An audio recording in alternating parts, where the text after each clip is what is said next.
I don't think many people really expected the Mavericks to get here. And then you have the opposite side of the coin where no matter what the Celtics do, everybody's going to say it's a cakewalk and blah, blah, blah, blah.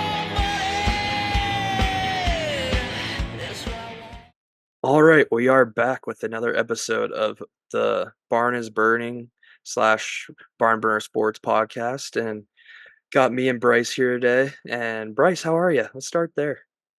Not bad, not bad. Happy to be in the middle of June, middle of NBA final season. Great time Yeah. of year for me as always, being a Yeah. basketball fan. So Yeah, it is. It is right in the middle of the Stanley Cup playoff final as well. The some would argue the greatest trophy in sports. But um, yeah, no, it's a good time. We're kind of hitting that lull over the last couple of days where there's nothing. Like there's baseball or there's not much else in between right now. Waiting for the finals of both these to start as the NBA gets going here on Thursday. Correct? yeah, it should be getting going on Thursday. I don't know what the NBA was thinking having this set schedule. They set this on months ago to be on this Thursday. It it has turned out to be a disaster when it comes to basketball fans and just even the casual fans who are starting to follow along No, with the playoffs. absolutely, and it's that awkward thing where you're hoping you have those close series that play out, and you gotta caution on the side of, like, let's say both these go to 7 or anything like that. You kinda gotta err on the side of caution and everything like that, and then you throw, like, the Stanley Cups into the mix, and they're trying to base their because 'cause they're both on ESPN/ABC, whatever you wanna say, and they're, like, both trying to schedule around each other, and so the NHL didn't wait until Saturday because if they played Friday, then Sunday would be both games, and Yep. now so it's just you had that weird waiting period, but it does give people a lot to talk about for however long it's been. I think the last NBA game was on May 30th, right? I think Yeah, something it's been a like that. while. It feels like it's been eternity. So Yeah, yeah, and it's just like you didn't at first when you're looking at the playoff bracket, you don't expect to get these. Like you don't expect the Eastern Conference Finals to be a sweep. You don't expect the Western Conference Final to be a 5-game series. Like it's hard to plan these things. I get it, but man, it does put in perspective what time of the year we're in, especially just like once this is all over, it's just like we're into baseball, which I have no problem with. I'm a baseball guy. yep, I was, yeah, same with me. you But know, just like the demand for good sports right now, and baseball's just not in the time right now. I do love good June baseball, but it's nothing like after months of NBA playoffs and NHL playoffs, it doesn't equal out. no, not quite, not quite. You just get thrown in right into the start. We're not quite in the dog days of summer yet by any means, but like it kind of feels that way as a sports fan because you're just getting thrown into this for like a random 5 or 6 days, whatever it's been, and now we're just kind of waiting on these series to start. And I think the first series, since we'll start with the NBA, since that is where the first game will be and everything like that. Got the Mavericks going to Boston to start the series. I don't think many people really expected the Mavericks to get here. And then you have the opposite side of the coin where no matter what the Celtics do, everybody's going to say it's a cakewalk and blah, blah, blah, blah, all that. Like, it's just like, it would be the same thing if like the Lakers had this path, right? Like, it's the same. Yeah, It's those two type of teams where it's just like, no matter what they do and they just dominate the playoffs, people are going to find a way to criticize them. But the hard part is they just beat everybody on their schedule as quickly as possible, pretty much. no, they did, and I give credit to the Celtics, and AJ's gonna clip this for me when I'm giving him grief later for the Celtics. But they took care of business every round of playoffs. They had a game or two where they had hiccup here or there, but they still would always respond. Credit to Joe Mazzulla and the rest of the staff they have there for always having a response to that next game. I mean, I can think back to the Cavs game. They would come back and they would be a resounding 30-point win the next game, and they would be like, "Whoa." Um, it's like, where was this team? And to be out without Kristaps, which has been an integral part of their team throughout the year, to why they were so dominant, which is impressive. And it looks like he will be back, which will be interesting, and we'll get into that here in our series preview. Yeah, no, I think that Just a part's couple gonna be really, moments. yeah, how he fits back in is gonna be interesting, but it's like anytime like the Pacers seemed like they had game 1 on lock and then all of a sudden chaos pretty much ensues and like you get that from a young team that really hasn't been there. Like Siakam's the only guy that's been in this situation, anything like that, and Yeah, just like anytime they went down to the Pacers by like 15 or 20, it was immediately like I went to FanDuel, put like 10 or $20 on the Celtics, come back, get my money. It was great. It just felt like clockwork with some of that stuff, and they did that all playoff long. Like this team is like, but to the Mavericks credit too, they kind of were like that too. They'd have a few games where they get down 10, 15 points and then just keep battling back. It's two resilient teams, which I think is going to be a really great matchup going into this finals. And just a lot, like feels like a lot of star power in this. Like maybe not to the extent of some of the finals we've had, but like it's kind of these stars that are like Luca gets a lot of shine, but like Kyrie has been stepping up way like he's looks like the old Kyrie. And then you have like guys that have been role players for the Mavs, like Derek Lively's been huge for them. And then Derek White just keeps doing Derek White things. Like it's just you get a cool little mixture of these kind of not stars, but there's still like a lot of talent there that is gonna be fun to watch. yeah, exactly. I definitely think the maturity of Kyrie Irving over the course of his Dallas Mavericks tenure has been incredible. To tease an article that I think AJ might be coming out with soon.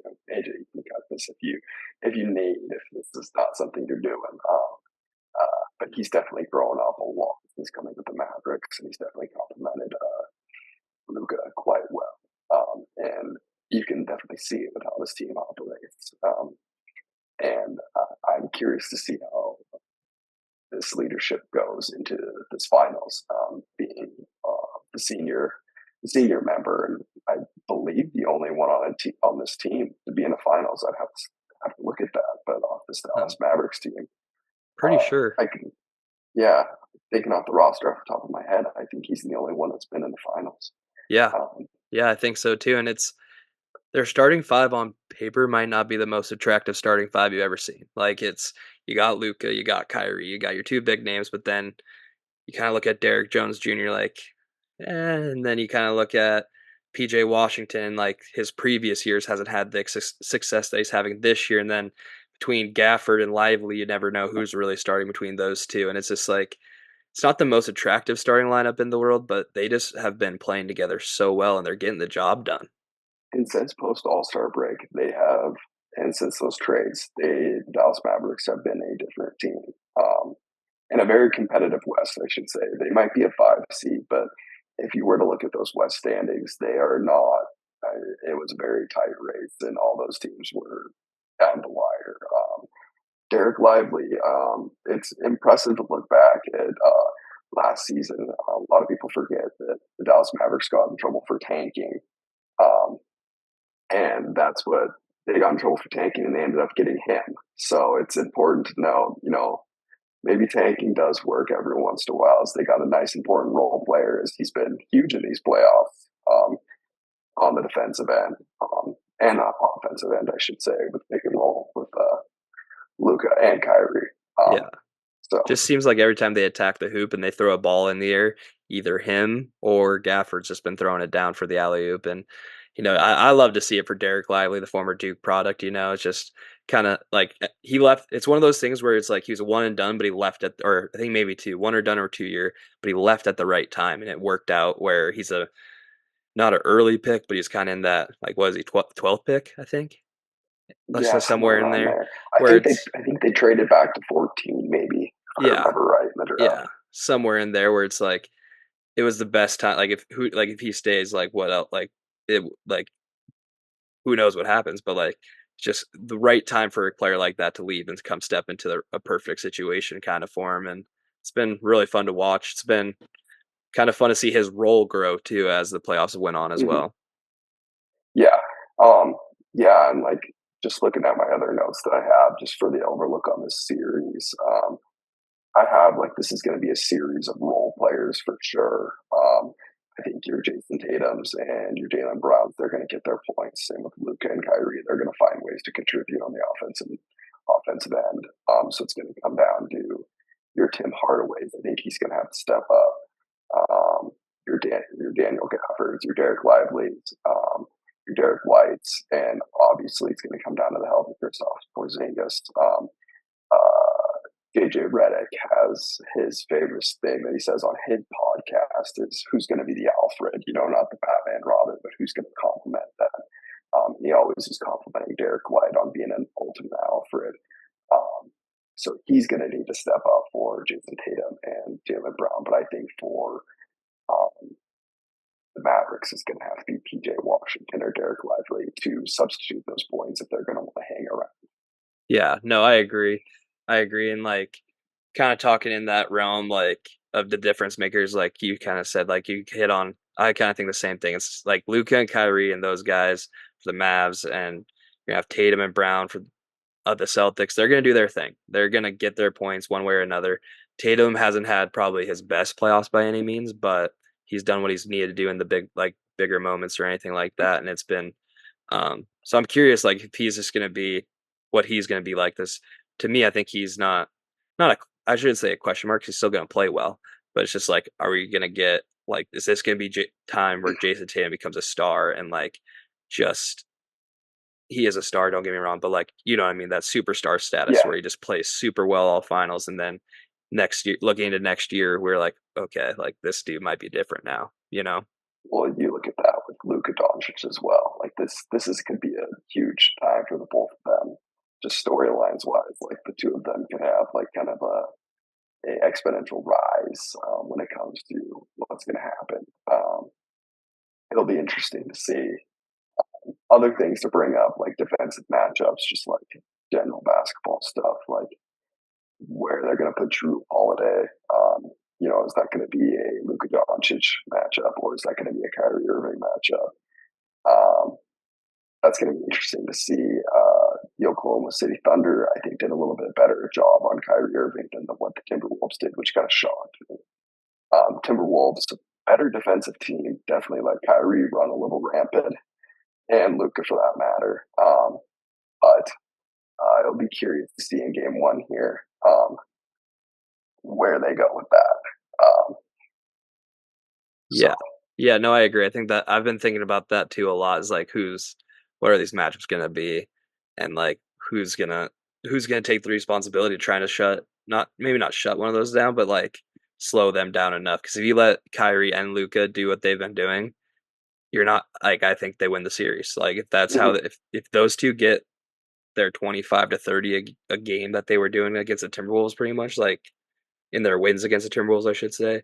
Like no one can, not many people can compete No, with that, and so it's going to be very no. interesting to see. And like, how do they try to handle that pick and roll that we were talking about with like Lively or Gafford? And it's like, how are they going to stop? Like, what's going to be the situation there and everything like that? And kind of, it's going to be interesting to see Kristaps as far as like just not playing for a while, like when people are driving the lane and he steps for that help, and like we've seen so many times with the Mavericks, they throw it up to whoever the big is, and he throws it down. It's like it's gonna be interesting to see how he handles those situations.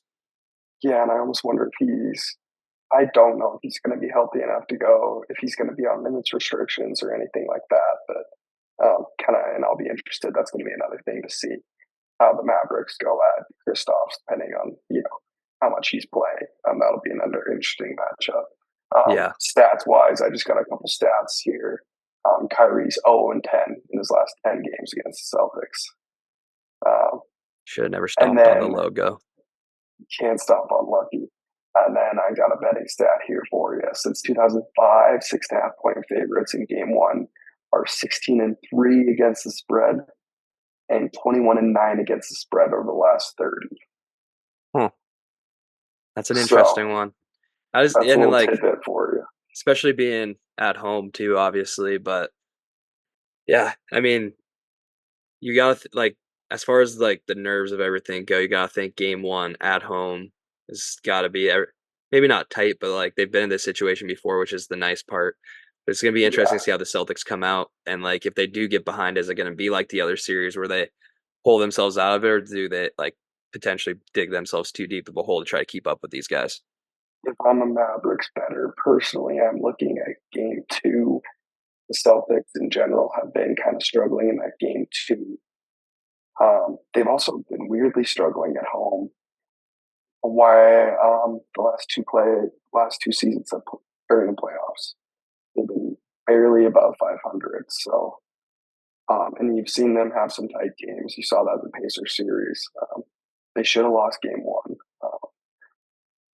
So And was it game I don't three where know. the Pacers had a lead at home and just didn't Yeah, finish it? just blew it. Yeah. Yeah.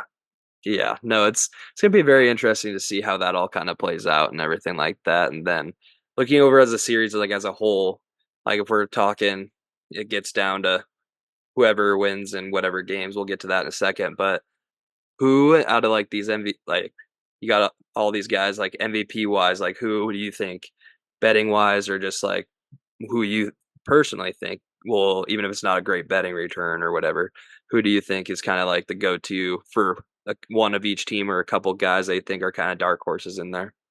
So I have the Mavericks winning the series. Spoiler alert. I think the safest bet you can go with is Luca. I think if Mavericks they win this series, it's going to be on the back of Luca. And frankly, Luca's going to get his points, and he's going to stat stuff like no other. Like he's a walking 30, 10, and 10. And stat stuff, not even a bad way. Like he is like incredible to watch. And for my deep shot, just because he's been playing so well and he's kind of had some momentum on the media side, and then it's the media that votes on this award. Kyrie Irving, I just looked on it. I don't know what it is on FanDuel. I know you also have this as well, but on MT Sportsbet, it's plus 2,200 right now. It's a long shot, but if he has any sort of like, he has good 3 games where he's a difference maker, um, I bet you can see some swift sway his way, not swift sway his way. Yeah, no, I agree. I think if I was gonna I think if the Mavs to win this series, that Kyrie is gonna have to play kind of not out of his mind, but like he did when they won the finals against the Warriors when he was on the Cavs. I think he's gonna have that kind of series, and like you could argue like LeBron wasn't on that team. Obviously, Kyrie gets the nod there, but I just think like he's gonna have to be the guy for the Mavs. Like if they're gonna win it, it's gonna be kind of like Luka's going to play very well, obviously, but I think he's going to kind of be the guy to push him over the edge. And I think that makes a big difference when you're looking at kind of like you said, the media looking at the game where you're like, yeah, well, Luka had 20, average 21, 10, and 8 or whatever it's going to be. But Kyrie, like, yeah, he averaged 32 and whatever his other stats are. It's like maybe he is the difference maker there. But I think if you're looking at the Celtics side of things, it's probably got to be Tatum. Like he's Yeah, even on like on FanDuel, he's minus 125 to win the Finals yeah. MVP. Like I think you gotta look that way. And then like if you're looking at any like the only other guy would have to be Jalen Brown. Like Especially because after his Eastern Conference win, he's been playing really well too. He's kind of had a fire under him. I was impressed with how he's been playing recently. yeah, no, He I knows how think to use his left hand this playoffs. So yeah, let's hope that this can continue. I know. I just think the Celtics look so the Mavs do too, but I feel like the Celtics look so determined to win it this time and like get the job done and everything like that. And like it's gonna be tough for the Mavs to do it, but like as a fan, that's who I'm cheering for, obviously. But Oh, me as well. Me like as if well. I the Lakers fan bias over there. If but I think this series will go 6 games. So And I originally had the Mavs winning, but I've kind of talked myself into the Celtics winning. So I think I'd have to go Celtics in 6 if I'm being realistic about it. And that's plus 470 on FanDuel to the Celtics to win in 6. So that's kind of what I'm looking at is I think what game 6 in Dallas, one of these two teams will win it. I don't think we're getting to game 7. I think one of these two teams will win it in 6. But if I had to lean one way, I'm leaning the Celtics way, even though I want Luka to get his ring. I love it. Yeah, it's kind of I like the prediction. eh. Um, I'm gonna have to go the other side here. Just I can't. I will never root for the Celtics. It's bias. It's bias. I know. Um, I think the safe bet here, I would have to ask you. I'll look it up and I'll post it to our account tomorrow. I'm guessing the over under for game series total would be 5.5 games um, for series total games. The series spread is -1.5 for the Celtics, correct? So yeah, so it'd probably be so it'd be so five Or and a for half. total So games? For yeah, total games, 5.5, yeah. yeah. So um, I would say personally, I would bet that. I would add that to the list of what to bet. I think that's a safe bet. I think this is going 6 or 7, regardless of which way you go. Um, and then my bet is Mavs in 7. Um, I think the series is going to go the distance, regardless of which way you look at it. I think the way Jason Kidd's been coaching this series this playoffs has been underrated. He deserves a lot of credit, and I think it's time that he gets to shine. He's been a pro for so long, and it's time that he gets the NBA championship ring added um, to his trophy case. This is no discredit to the Celtics. I just think that the way the Mavs have been playing it, they're playing good basketball. Um, and I think that Luke is ultimately the best player in the series. So I'm going to rock with the best player in the series. I agree with Luke as the best player in this series, but I think if you look at 1 through 10, I feel like the Celtics have a higher average than what the Yeah. Mavs have. But yeah, it's good. I think a lot of it will come to for the Celtics, just like you said about our boy Tingus Pingus. Like how many uh Mm-hmm. how many minutes can he play? Can he or is it gonna throw off some rhythm for everybody else? Or like what like who knows? Maybe it comes out in game one and it's not doing well and we don't see him the rest of the series because they just go And it's back to going what to, they were doing. it's going to come down to inside presence too. And overall, if the Mavs can get inside, and because the Celtics do not have a true big, they have 87-year-old Al Horford. Um, and the Mavs have two very young bigs. So if they can dominate the inside without a healthy Kristaps Porzingis, I think that's also going to kind of change the series around just a little bit. Yeah. So Yeah, and then as one of these games, Al Horford's gonna hit a dagger three from the corner. Like it's gonna happen. Like that dude's been ugliest shot in living history, with that but shot all year, living all mm-hmm. his life. Like there's gonna be one big moment. And Al Horford will hit a big three to cement a game. Maybe not a Mike Breen bang, but it's gonna be same level. Like it's gonna be something big. But yeah, it's kind I of just want to. I just want a game to have a Mike Breen double bang. That's all I'm asking for. that would be pretty fun. We haven't had that in a while. It feels like. I guess Jalen Brown got one, didn't he, in Yeah, the Eastern Dante Conference Final? DiVincenzo. Yep. Yeah, yeah. Yeah. Yep. And yep. Yeah, it's gonna be a fun one. So It's gonna be a fun one. I'm excited. I think switching over to the hockey side of things, I think this basketball finals will be a more interesting series to watch, in my opinion. And here's why I say that: these Florida Panthers are here, and they are playing like a team with a bad taste in their mouth from losing in the Cup final last year. They're just look. I don't know.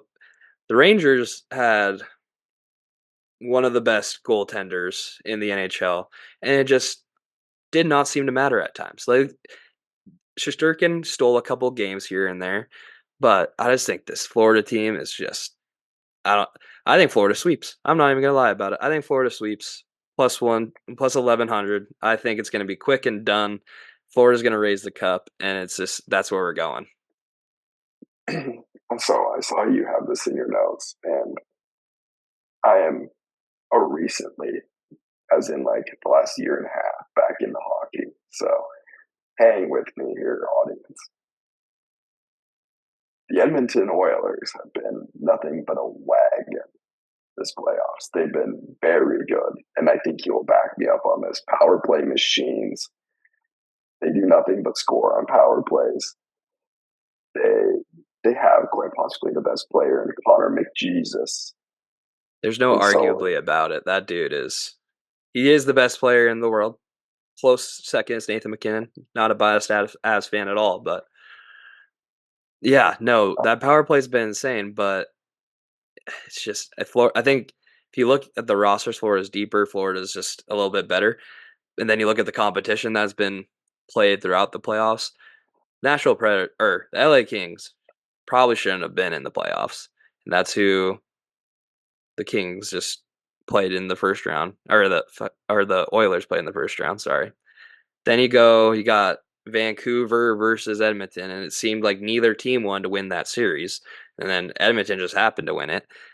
And then I thought there was no way they were going to beat the Stars. I'm not going to lie. But so that was the first one where I was like, wow, what is going on in Edmonton? But the first two playoff series, I wasn't overly impressed. But then that Stars one came, and it did have me doubting a little bit. But I am just fully aboard this Florida bandwagon right now, No, it's and fair. They this play their style of hockey, and they make teams play their way. They don't conform to anybody else. yeah, I'm very curious how Edmonton's going to respond to the physicality of the Panthers. And like Bobrovsky, their goalie, has been playing out of this world for 2 years. Like he last year in the regular season, he wasn't even their starter. And then injuries happen. He gets it in the playoffs, has an amazing playoffs, gets to the cup final, and then now it's his net, and he's doing the same thing this year. Like, but he did the whole season. I just think it's just you got the backbone of Bobrovsky in the net, and then on the Edmonton side, you have Stuart Skinner, who's been pulled from games. Like Not good. they've benched him from games, in which he's responded very well to that. Like because Yeah, he did get benched, they lost, and then they put him back out there, and he responded very well, and he's played very well since. But I don't know. I do think we'll say the one prop bet I really like, crazy as it sounds, is there will be a game tying goal in the last 30 seconds of one of these games. There will be really. there will be chaos. There's going to be an empty net. There's going to be an empty net. One of these teams is going to pull their goalie, and they're going to score to tie it up with like 30 seconds left. We're going to go to overtime, and whoever will win. That's plus 790. That will be a good one. There was one I that was in the last 15 seconds, but I just couldn't commit to that. And so that's kind of what I'm looking at there. And then I have the Florida sweep plus 1100, and then the Conn Smythe for not hockey regulars, the MVP trophy will go to Matthew Tkachuk, Mr. Rat King himself. And I just think it's gonna be a great sight when those Edmonton fans watch the cup get raised on their home ice by the Florida Panthers. It's gonna be great. Like that environment at Edmonton has definitely upped the ante. In the last couple games, especially. AJ put the clip in right here. Um, but I like this Florida team, and plus might be a biased American and say I want the cup to stay in the US. And it's been a long time since the Canadian team won this thing, you know, which I think Yeah, no, that's the celebration in Canada would be amazing to see on social media. But let's keep this thing home. Let's Lord Stanley's making a nice home here in America. Let's keep him here. yeah. It's I've been going back and forth. The only bet that I had put down, I've been going back and forth for the last couple hours. I had the Oilers plus 1.5 in the series. It's at minus 189. It's kind of a sandbag bet. I think it's a safe bet. It's hard for me to bet against Draisaitl and McDavid. I know people think that McDavid might be a little hurt. From what I've heard, not. I've heard he seems a little ginger. But then I saw him shoot by possibly the most amazing goal I've seen in a playoff game last game. So might take that with a grain of salt, but it is hard for me to, with that image in my head, bet against a team that is playing as well as Edmonton. Maybe it's the year for Canada. Maybe it But like is. you said, Florida has been on a mission all year.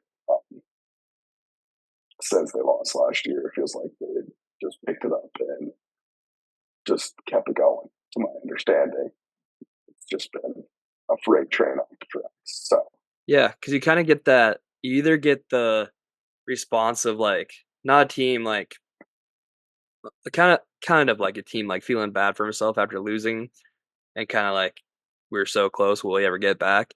And like to Florida, it seemed like they're like, we were an 8 seed last year, we made it, and now it's just like, all right, here we go. Like, gotta start the year over and do it again. And like now that they're here, I believe in the Florida Panthers, but I mean, it's gonna be. I think it's gonna be a fun series. I think there's gonna be a high scoring series. Any series that the Oilers are involved in will be a high scoring series. But Yeah. I do like I think as far as like if you're not a hockey fan, it's fun to tune in because watching Connor McDavid do what he does on a nightly basis is just like he is the best in the world, and seeing like it's always fun to see the best of the world at the pinnacle of their sport. Like he's in the series to win. Like it's like the same thing when like LeBron and his run as the best player in the world and everything that could still be going. Who knows? Um, was like it's always fun to see those guys in like the peak of their Hmm. sport and everything like that. And so I think it's gonna be fun to see Connor on that stage, and then see how the others help him out. Yeah, no, I agree. As a fan, I hope this goes the distance as a series, just because I think good hockey in the playoffs is like one of my favorites. Like nothing beats it. Yeah, there really is no better words in hockey than Game 7. And then if you get those two words together and then put Stanley Cup final at the end of it, oh boy, here we go. But feels like it's been a while since we got that. I would love to see it. I'd absolutely love it because I really have no dog in the fight, but I would love to see that. Give me Game 7 all day long. Plus, the longer these series goes, the more we prolong going to our baseball preview, or maybe not preview, but like base bringing everybody to where we are in baseball and like where things are headed. We Um, can just go straight into college football. We got plenty to talk about. I'm already cooking up week one for college football. Don't worry. hey, I'm just ready for college football to come out. The video game. That's all I'm here for. That's all I'm here for. Like we after these playoffs are over, we have about a month, and then it's NCAA college football season, and then next thing you know, the Mariners are going to be winning the World Series, and it's going to be great. It's going to No, happen. That is how it's going to go. That is no. absolutely how it's going to go in my mind. As we The sit Mariners here are on there. June 4th with the Mariners in first in the AL West, that is how So it's going to go. the Lakers will win the NBA Finals this year. Is the same probability the Mariners will win the World Series this year. Hey, I'm fine. Keep hating on the guy that's never won a World Series before. With you and your 18 championships or whatever it is, it's just keep hating on the guy with zero. It's just I'm an Angels fan. There's one there. Don't worry. yeah. But you guys got one at some point, so I don't want to hear it. I would take it. I would take it. But any other notes that you have in either of these spectrums that you want to get out there before we wrap it Um, up? stay basketball live betting. If you're a stay close. I think if I would stay if the Mavericks are within at least a single possession, I would stay on the Mavericks money line. That's a dangerous team. Celtics are Celtics get up by more than 5 points. Just know that they'll probably run away with it. They are a dominant team once they get rolling. But if the Mavs can keep it close, hammer it. So Yeah, I was watching. responsibly. Yes, obviously, I was watching the Mavs Timberwolves series when Luca hit the three over Gobert. You know, Yeah, and I was trying to live bet it before the play started, but my TV was delayed and then it was locked up. And then next thing I knew, on the FanDuel app, it said Luca Doncic for three, and I was like heartbroken, but so happy that he hit a three. And then to see it happen with what he did, Gobert, the walking cone, it was amazing. he's a cone. He's a cone. Yeah. Mavs, if they're within a possession, um, hammer it. I Yeah, I really like the Mavs within a possession. I agree. That's where Luke and Kyrie will thrive. But game starts to get out of hand. They're not really a team. I don't think they can come from behind too well. So Yeah, yeah, and if you have Cox Cable here in Arizona, just if you see it's close on the FanDuel app, just bet on the Mavericks as soon as possible because your TV is behind and you will be late to it. So just putting that out there. so Um, but other than that, I think that's all we got for this episode. See how these finals go. See how um, wrong we're probably going to be, and one of us is going to predict the right team to win at least in each series. So as that's long fun. as And we're not then like the Pirates guy that bet 4.3% hit rate, you know, yeah, man, that's all these baseball guys that try to bet on their teams absolutely suck at it, and it's like it's kind of like it's relatable. It's like, gosh, but I don't have like millions of dollars to go bet, but it's like, gosh, I've been there, been on that yeah. cold streak, man. But all it takes is one. All it Hey, takes is one. the next bet, the best bet is the next bet. So Exactly. Exactly. So obviously do it somewhat responsibly. Live on the edge every once in a while if you're feeling good about it. But if you're on a professional responsibly. if you're on a professional sports team, would not advise to downloading the apps. And if you do, don't be in the facility and don't bet on your team or your sport. And that's all I got for you.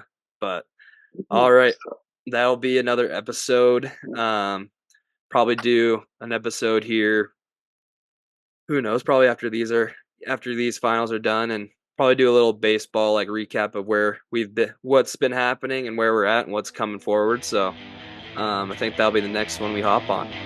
So thanks for listening. Have a great one.